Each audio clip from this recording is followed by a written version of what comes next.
And to continue this discussion, we've got just an amazing panel now.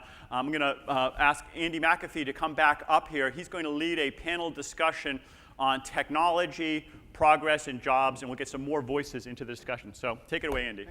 Let me introduce our panelists as they're making their way on stage. Immediately to my right is Carl Shapiro. He is the Transamerica Professor of Business Strategy across the bridge at the Haas School at Berkeley. And Carl has a couple different claims to fame. Quite recently, he was on the Council of Economic Advisors, so we're really interested in learning from him what the council saw and how they were approaching some of the questions that are of interest in the digital economy. I think even more fundamental for me, though, was that he wrote co-wrote one of the defining texts of the digital economy. Along with Hal Varian, Carl wrote Information Rules in 1998. Fairly early days of the web and the internet, and it's one of these astonishing books that has the combination really of being both rigorous and relevant. A quick show of hands, how many of us have read Information Rules? Come on. Come on, Carl, this is good news. This is your new audience. This is your new audience. If you have not... Read it now, you can order it. There's an update coming out, isn't that right? I'm working with Hal. Read the old one until the new one comes out. It is one of the foundational texts of digital business, digital strategies, and how you compete in the new economy. To his right is a dear friend of mine, Tim O'Reilly. Another quick show of hands. How many of us use O'Reilly products or services? That's a little more, yep, a little more like it. There's a great joke among comedians that if you are not stealing jokes from Richard Pryor, you're probably not very funny. The equivalent here is that if you're not working on something that Tim thought of first, you're probably not having much of an impact out there. He has this phenomenal 20-year track record of spotting the next really important, really cool things in the digital economy and popularizing them, telling the rest of the world about it. Tim describes his work as convening the alpha geeks and then amplifying their signal out to the rest of the world, and he and his team at O'Reilly have just done a brilliant job of that. And to his right is another buddy of mine, Jeremy Howard, who is the president and chief scientist of Kaggle, which is a red-hot startup here in town. They run online open data science competitions and are helping us understand how much expertise there is out there in these fairly geeky fields all over the world. My favorite story about Jeremy, remember the old line from Remington Shaving? I liked it so much I bought the company. Jeremy is actually not one of the co-founders of Kaggle. He was just such an amazingly good competitor in their data science competitions that the founder, Anthony Goldblum, a fellow Aussie, reached out and said, hey, why don't you come join the company and help me run it? So Jeremy is now the president and chief technical officer? Chief scientist. At Kaggle.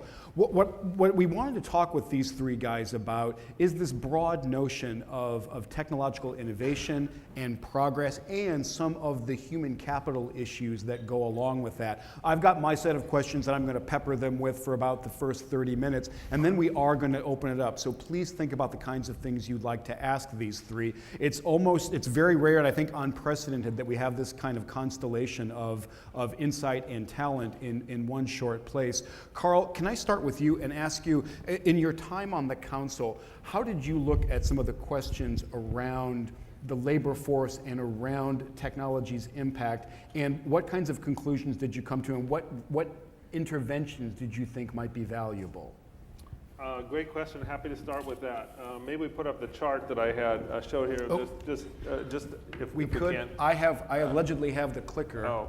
Unless Eric stole it. As soon as on the council the last few years, I mean, here we are working in the White House, advising the president on a broad range of economic topics, and getting people back to work was the critical thing.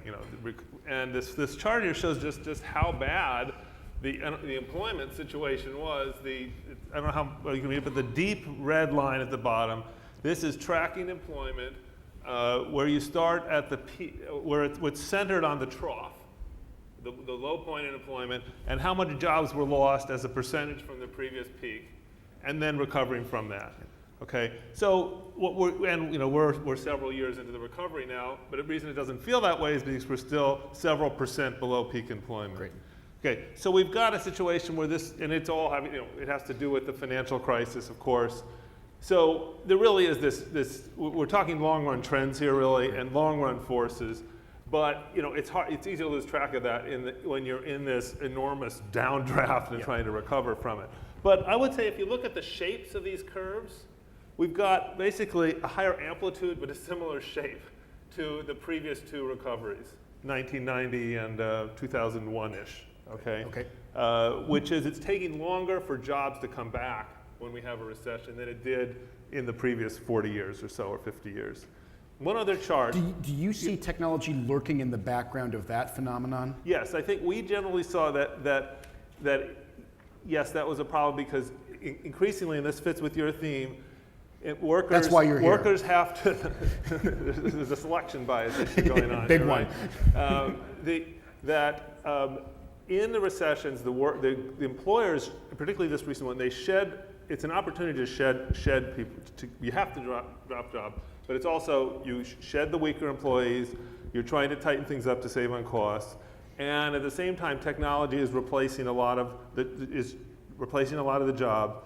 So people need to shift to new jobs more so than it used to be because of technological change. And is it the case that as the recovery progresses, the employers find they don't need to start rehiring people because they became so much more efficient and they had all these great new tools? I'm sure that's true at individual company level, but at the macro level, which is what we're measuring here, Great. I'm going to go back and you had you or Eric had the quote from Krugman. It's really it's still a demand. There's not enough demand. It's a macro issue. Good. And that's distinct. I just want to ask you to unpack the graph a little bit there. The ones that are in the center are older recessions. The ones that are much sharper come down and then recover, and then the three that are the big flat curves are the three more recent ones. Yes, it's hard to read, but the key at the top shows by color the years. And the deep red one is the most recent recession. Yeah. The two flatter ones, like I said, are I think 1990 and 2001. So older recessions have that sharp V shape, and more recent ones have that bowl shape. And I think we can tie that. It's not entirely driven by innovation, but it's tied to the way in which jobs are being affected by changing technology. Yep.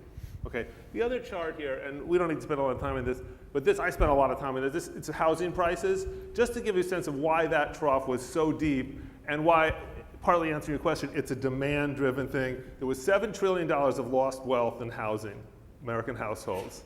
Okay, that is huge, right? That's half of GDP right there. This shows, this is housing prices, and the deep red line, the lowest one, that's national housing prices dropping roughly, in real terms, dropping roughly 35, 40% in the recent recession. Look at the Great Depression. Great Depression, real housing prices didn't go down nearly that much, maybe 10% or a little more. Housing prices went down a lot, but so did prices. There was a lot of deflation. Okay, so this is hugely more impactful on the overall economy and driven by the housing. And then there's a couple of regional troughs, which even though they were regional, weren't as deep as the national trough. We had national drop in housing prices. So it's primarily demand-driven, Keynesian. That's what Krugman keeps telling us.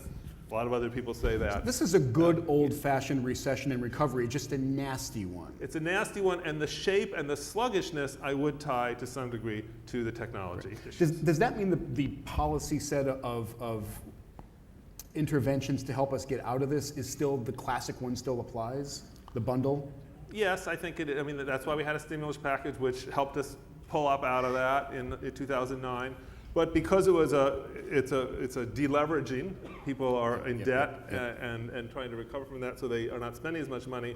You try to deal with that more directly. So you say it's a technology issue. To what extent is it also a values issue? We used to value keeping people employed. I still know old school business people, who think that part of their output is good jobs versus, this mindset that says the only responsibility of the corporation is to make money for its shareholders and more particularly to make money for its management, which has been a total transformation of the business landscape, in my opinion. So there is that technological thing, but there is a change in our values as a culture. I think there is less, the implicit contract with workers has weakened. Yeah. Whether it's values or something else, I guess I'm not quite sure. Yeah. But one other story that's more economic and less, value-based is in the old days, you said, look, we want to keep these workers on because we're going to need them again in 2 years and 5 years. They're skilled, those skills and those jobs we're going to need. Now, the economist's label for that is labor hoarding, right? Okay, hoarding. Yep. Okay, but you hoard people who you're going to need in the future, so you have the option, you don't have to go rehire. Well, if the jobs are changing so much, it's not that likely you're going to need them, then you don't keep them.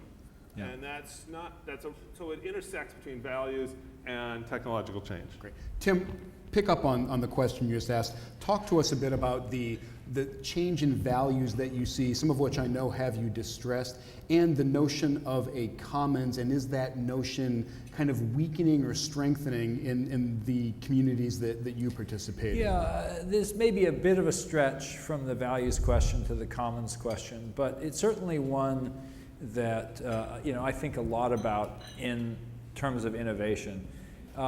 If you look at our computer industry, I've just been reading George Dyson's book, Turing's Cathedral, which is about the origins of modern computing, particularly the work of John von Neumann at the Institute for Advanced Study.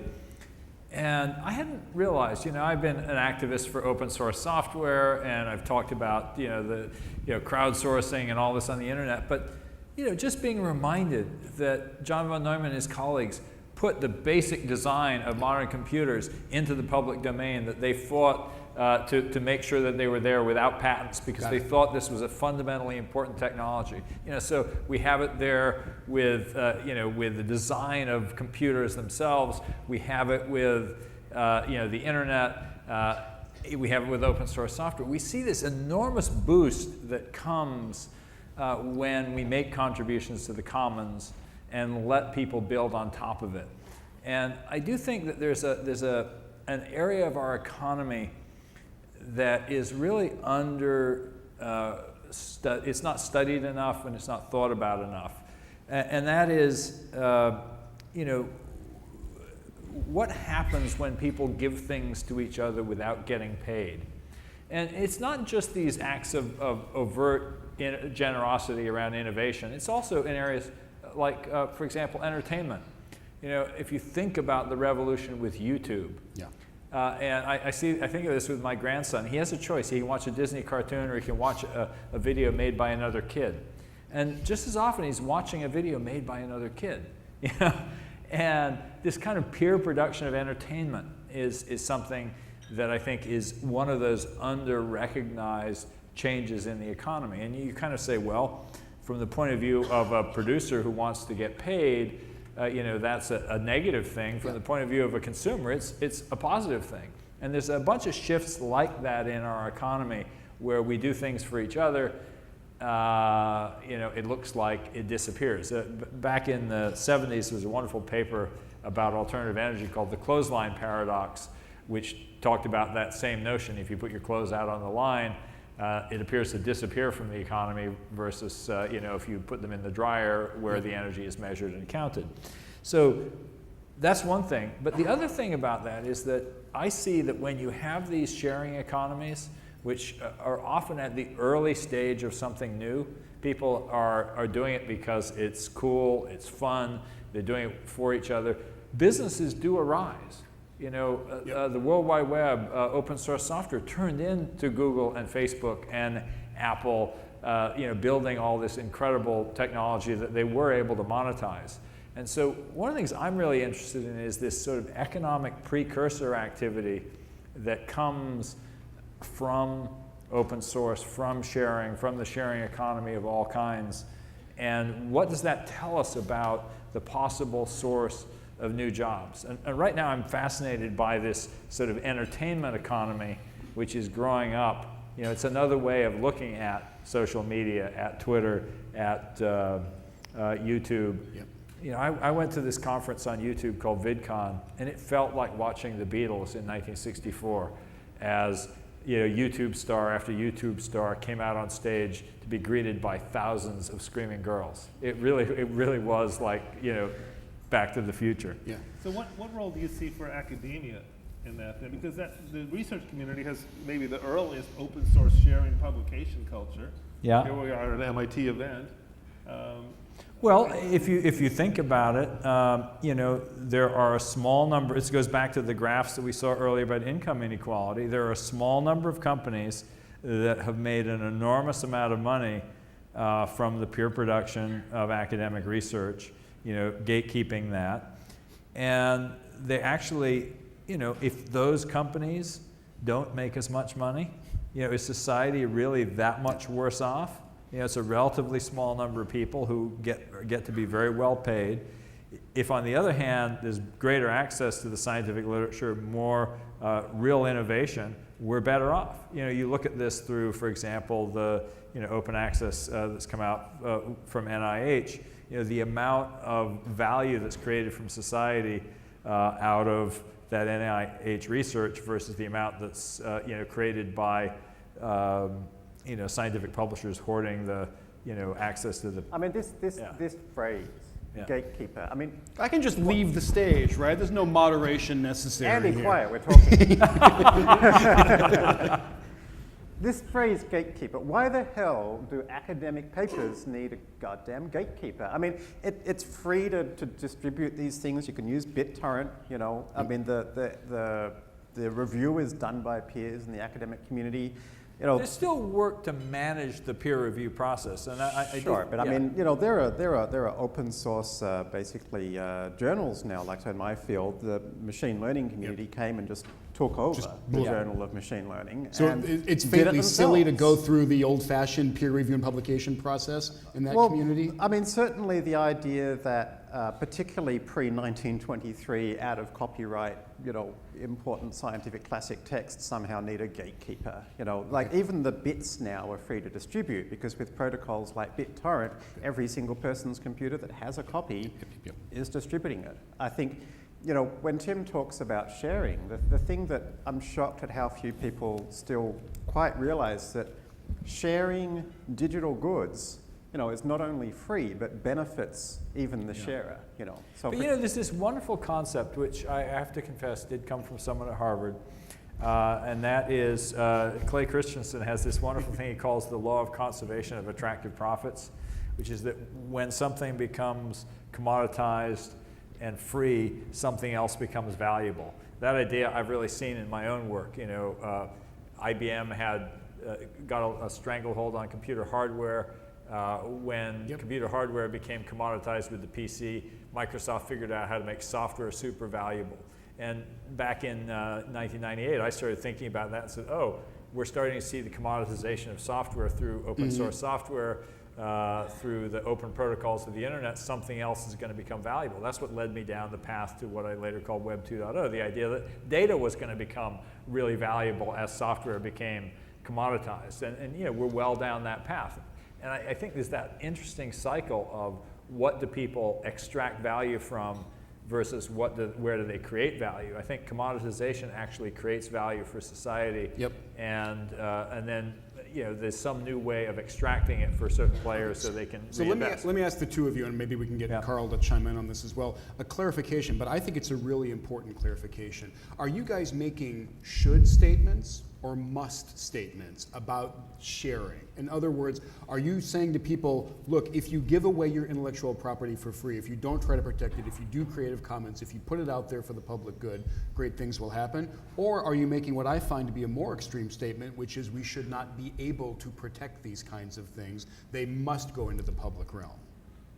Well, it depends what you mean by must. I mean, clearly it is physically possible to turn anything into property. And so, slowly there are more and more parts of our economy, and I use the term economy usefully here, which simply don't really have true scarcity. And yet, economic systems are specifically designed to allocate scarce resources. So, there are various ways in which we kind of invent scarcity. We say... Yeah, I'm not sure I completely agree with that. Here's the thing that I think we would, if we really look at it and studied it, we'd find that there's a fair amount of nuance in how you create value. And I see this very much in my publishing program. If a book is already well known, I wrote a paper back in 2002 called Piracy is Progressive Taxation. If you're really well known, piracy will reduce your sales. If and making things available for free. If you're not well known, making things available for free paradoxically will increase your sales. So people go, oh, we can't afford it because nobody's reading our book. You go, well, great. That's why you should make it available for free, because you'll get more benefit from people seeing it. And I think the notion that this one size fits all is the biggest problem, because there's certain kinds of knowledge for which you will actually maximize the benefit to society by making it exclusive enough that you can reinvest in it, for example. I found that early on. There were certain books I made available for free redistribution. There's other things I go, wow, I actually need to somehow control this because I'm gonna have to spend a bunch of money.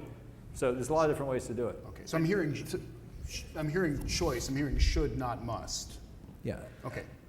I would put this through the lens of think more explicitly about copyright law, sort of the rules of the road, if you will. So there's the fair use doctrine, right? Yeah. And a lot of what you're talking, part of what you're talking about, I think, with sharing and commons is to have a reasonably expansive notion of fair use. Yeah.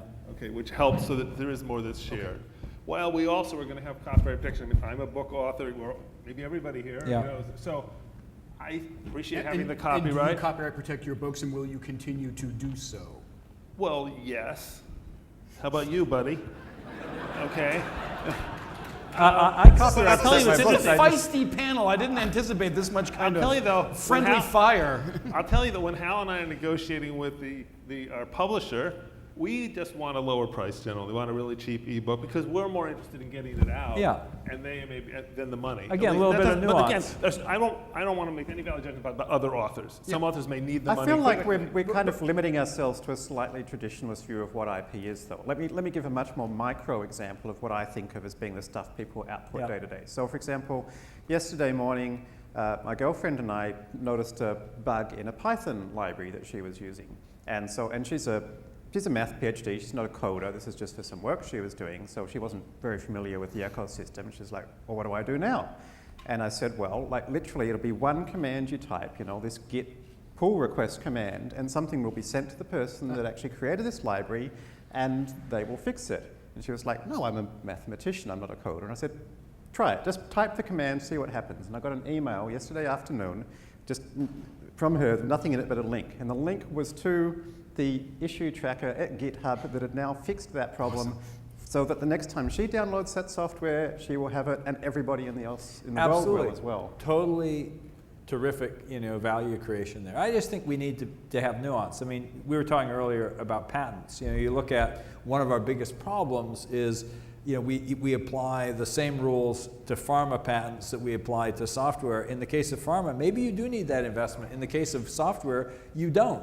And we need to just, be more, think more about what we're actually trying to accomplish. And for the rights holders to be, what Hal and I said in our book and subsequently is, be creative about this. Okay, you get the copyright, but maybe it makes sense to have free samples. Of course, we see more of that. And this is where the network technologies we have now are, fantastic for slicing, dicing, free samples, sharing, collaboration. I mean, this is very exciting. There's a lot of innovation still to be done.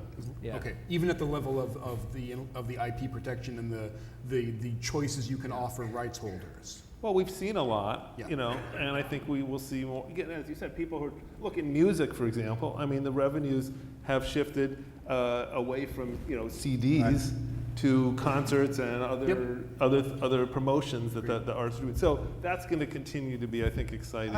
I think business model innovation. I mean, something I think it's important to remember is that the creative process is an enjoyable act, and it's just not the case that you need patents to force programmers to code. I have to code. I've been coding every day for 32 years. I'd go crazy if I didn't code. Musicians have to do music, and so to me, the idea that unless you kind of create this scarcity around intellectual property, creators will stop creating. I don't think that's... No, I think what we've got to but the bankers will stop screwing us unless they can make money out of it. On the software patent side, and we can move on when you want, but I think we're looking at the aftermath of an arms race. So a lot of these patents were built up by large tech companies, mostly defensively.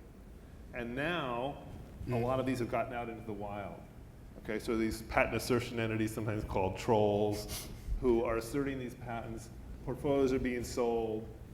These are older patents usually to be inserted. So it's created, I mean, it really is kind of like having loose nukes out And there. the damage is okay? very real. You know, like as I was saying at lunch, I literally have code on my computer for a different type of input system for phones that's faster than anything else out there.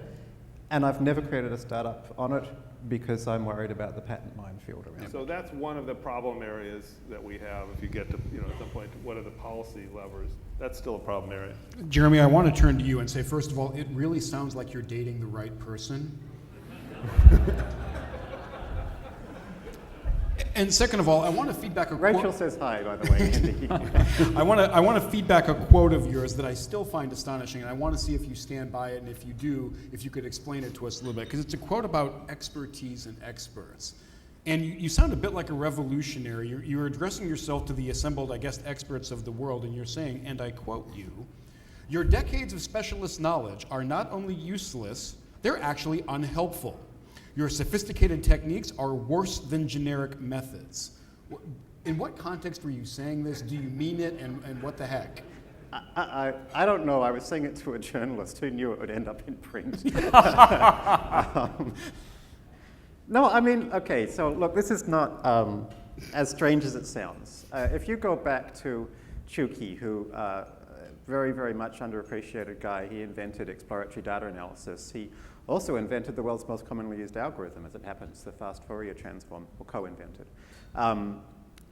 He had a view, one of his students actually told me this, one of his old students, that whenever he started a project involving any kind of data analysis, he explicitly avoided reading any papers about it or learning anything about the area, so that he could just look at the data and see what the data says.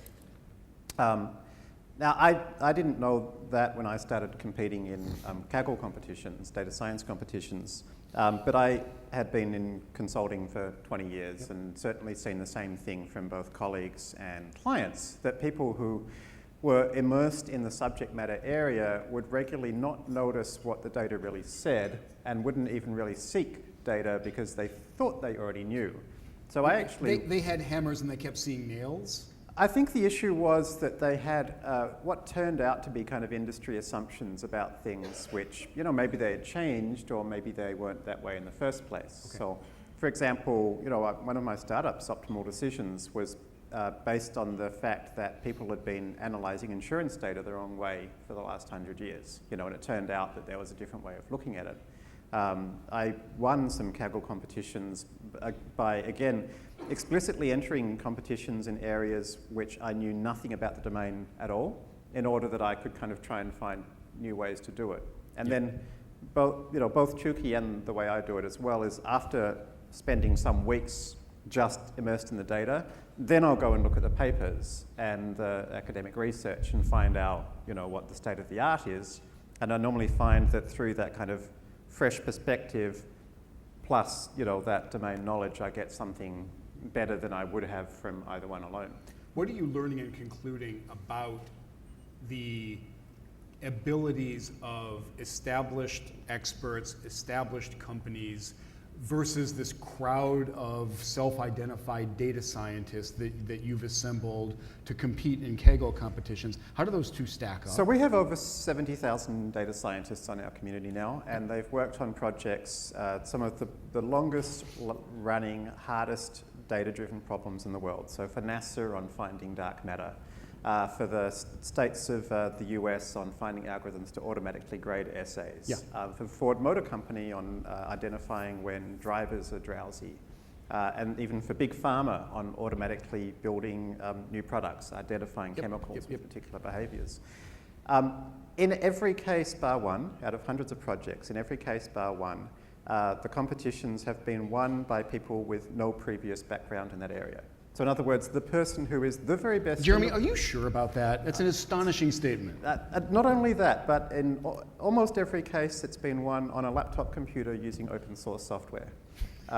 So what I'm saying is that these people who understand machine learning, they understand kind of this meta algorithm of knowing how to ask a computer the right question and giving it the data, can build a better algorithm to automatically grade a student essay, Yep. then literally we had 11 companies in that competition, which between them had hundreds and hundreds of man-years Yep. of expertise into specifically building that algorithm, and they came 15th, the best one. Yeah, there's sort of a contrary example. I think that's what you say is really, really profound and important. But there is also another aspect to crowdsourcing, which Michael Nielsen calls out beautifully in his book, and that is what he calls distributed micro-expertise. He tells the story of a game that this is before his Deep Blue. The book, by the way, is called Reinventing Discovery. It's about network science. But he talks about a game that Kasparov played called Kasparov Against the World. Oh, yeah. Which, before he played Deep Blue, he called the greatest game in the history of chess. Yep. It lasted about 6 months. He played it, it was organized by Microsoft. And I believe he played against a team of 4,000 or 5,000 people. You played a crowd, right? Yeah, he played the crowd. But apparently a turning point in the game was one particular move that had never been played in this sequence of game. But there was one woman who had studied this and written a paper about it, and she was able to. She was an American, grandmaster. She was a serious player, but nothing like Kasparov's level. But as Nielsen puts it, on this one move, she was the world's greatest expert. She had thought about it. She had thought about the implications. She'd written a paper about it, and she was able to persuade the crowd to let her play it. So and it changed the course of the game. So the crowd is incredibly smart. Even smarter than the crowd is the crowd plus computers. So like today, although computers can beat every human player, human players with computer-assisted software beat every single computer algorithm. So that's why, like, if you compare Google Prediction API, which is a totally automated kind of data science algorithm, to the best Kaggle competitors' hand-tuning algorithms and using the computer together, Google Prediction API cannot compete. So it's a case of, at the moment, it's kind of that augmented intelligence. I think augmentation is one of the really big themes in the economy, just kind of bringing it back to the economy. Think about the Apple Store. The clerk is an augmented human. The secret of that Google self-driving car you guys talk about is actually it's replaying the memory of Google Street View drivers who drove the roads in cars with all kinds of sensors, measured everything. And so the car goes, oh yeah, I've been here before. I know what it looks like. I know that there's a light coming up. It simplifies the AI problem, and it's actually the delayed, man-machine cooperation. And I think that's a really interesting area. We're going to turn it open to questions from the audience in just a minute. But before we do that, Tim, I want to ask you to reprise something that I've seen you do before. When you give advice to young entrepreneurs and young innovators, you do something really cool. You quote the poet Rilke, and you use that to try to get people to do what you believe to be the right thing. Would you wind us up here by telling us that and telling us why you think that's so profound? I have to say I'm not really doing a quote because it's my bastardized translation. But there's a wonderful poem by Rilke called "The Man Watching." And it describes the biblical story of Jacob wrestling with the angel and how there's no way that Jacob was going to win. But he comes away strengthened from the fight. And it ends with this exhortation, which I've used to kind of tell people to work on stuff that matters. And the exhortation goes something like this, is what we fight with is so small. And when we win, it makes us small. What we want is to be defeated decisively by successively greater beings. And that's sort of a real exhortation to all of us who are working on hard problems to go find really hard things that we may never win against. That's beautiful. Thank you very much for that. We're going to throw it open to the audience for questions. And I just want to remind everybody, the 2 ground rules of a beautiful question are, first of all, that it is a question. And second of all, that it is as short as humanly possible. So who's got a really beautiful question for us? Can we have a hand right here? Yeah. Hi, David Brosov from class of 2001. The question is the augmentation of capital with technology an inherent property of the technology, or is it the natural result of capitalists being in charge of the allocation of investment capital into technologies that maximize their returns. If unions were investing in technology, hypothetically, or had a voice at the table, would there not be a different trajectory in terms of the augmentation of labor and who controls it, and therefore the economic returns to it? It's inherent because we really got, in general, very competitive systems going on here, and that includes competition in business form. So no, I don't think it's stilted just because capital happens to, we have private capitalist system, no. I will say something is a really important concept I got recently. Bill Janeway wrote a wonderful book called Doing Capitalism. And he actually makes a distinction that I never thought of before.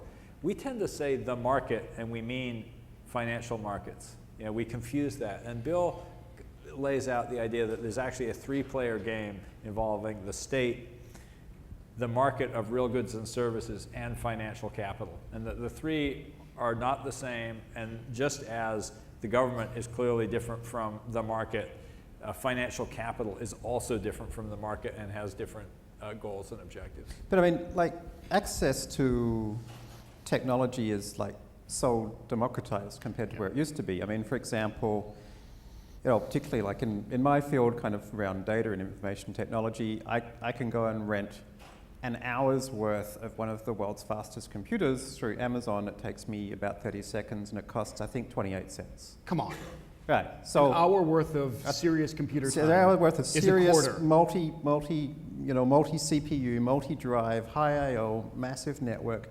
So literally, we had a guy on Kaggle yesterday talk about how he had won a competition, and like in the last couple of hours, he spent $1 buying like a whole bunch of these things and just running his algorithm on this huge cluster of machines for a buck. So I mean, like I do feel like technology is kind of very accessible, at least in this field. The other thing to bear in mind is the stagnant median wages, the increase in return to capital also reflects globalization. Okay, and workers, particularly lower skilled workers, do have to compete with workers in other countries. That has changed consistently and dramatically over the last few decades. So you really are looking in, and I know you cover this in your book too, those two, the technology and the globalization woven together. Could our next question gesticulate? Oh, there you are, Justin. Okay. I've heard a lot of problems, but I haven't heard anything, or not very much, about public policy that might deal with these problems. I think that's probably a question for the former member of the Council of Economic Advisors. Well, Congress passed the American Competes Act and called for the administration to do a report, which was issued about a year ago. I have a copy of it here, The Competitiveness and Innovative Capacity of the United States. So it did an assessment of where we're at in terms of innovation. There's been a lot of calls for alarm. I was very involved in this report, and my view that I think reflected here, not that I'm the only one, is we are not other countries are doing better than us on education and some other things, but we're still the leader in so many ways, okay? But we got to try harder. There's a list of 10 recommendations there. Obviously we don't have time to go through that. But for example, more spectrum for broadband, okay. Improved education in science, STEM education, science, technology, engineering, math. Yep. Another one, continuing to push for federal R&D funding and to improve the way in which we have what we were calling lab to market, commercialization of new technologies. And MIT is very much a part of this. They're part of the Advanced Manufacturing Partnership. And there's 6 other recommendations.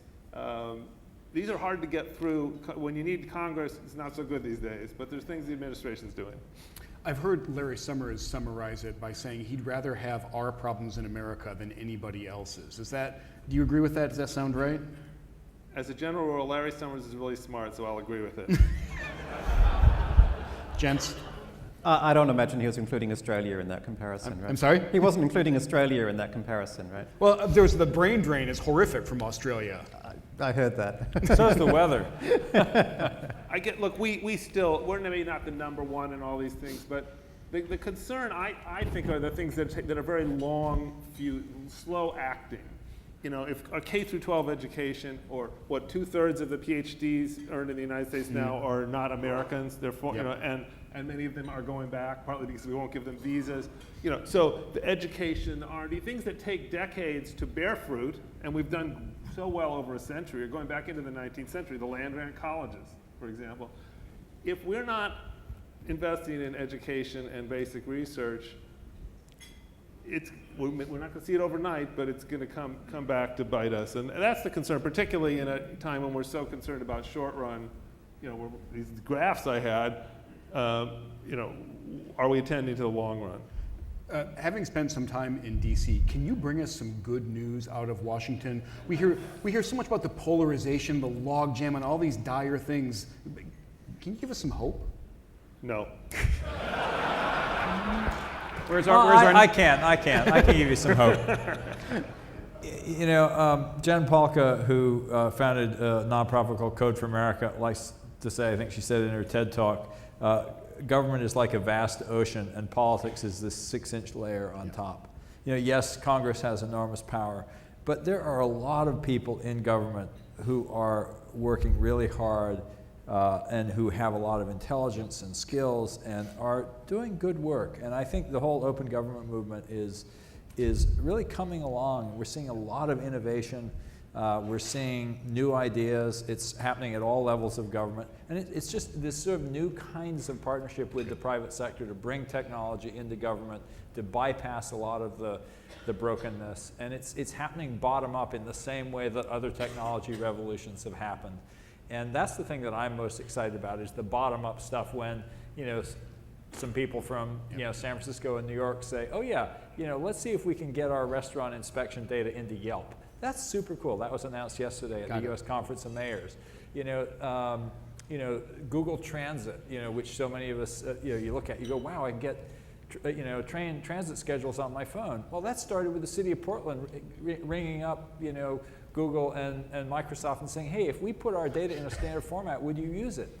So government isn't just, Congress and the White House. But it's tough for those guys. Yeah. Like, you look at the Yeah, wonderful paper written a few months ago by the staffer in the Republican Party, the best paper on IPO. So he got fired 2 weeks later. You know. Yeah. No, I and hear, that just says, don't do that. But it's still the fact that that's how every revolution starts. There's some bunch of sort of hackers. Someone doing gets fired. doing crazy stuff, and then So my previous answer was partly in joke, and I'm glad you gave some examples. I would say, you read in the newspaper, it's all about, it's the fiscal cliff, it's Congress, all the stuff that requires legislation, basically, okay, which is the big money, the budget stuff, okay.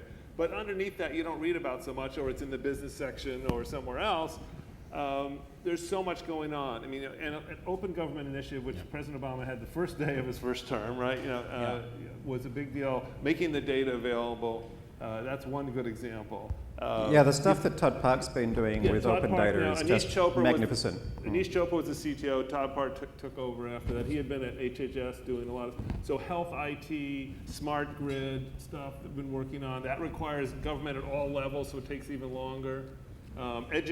Improving education, use of technology in education. Those are big. If you think about where there's a lot of jobs and health, education, and it's in the public sector, public sector is even harder to actually innovate within itself than the private sector. And it's multiple levels of government. It shouldn't not just talk about the federal government. We've got a question right up here. Do we have a microphone? Yep. Oh, yes, please. This is a Robert Gordon type of question. I was fortunate enough that my career spanned the PC revolution, and then the networking revolution, and then the internet revolution, and then maybe there was this little Y2K thing that sort of boosted it. And of course that led to rapid economic growth in the 90s and all that.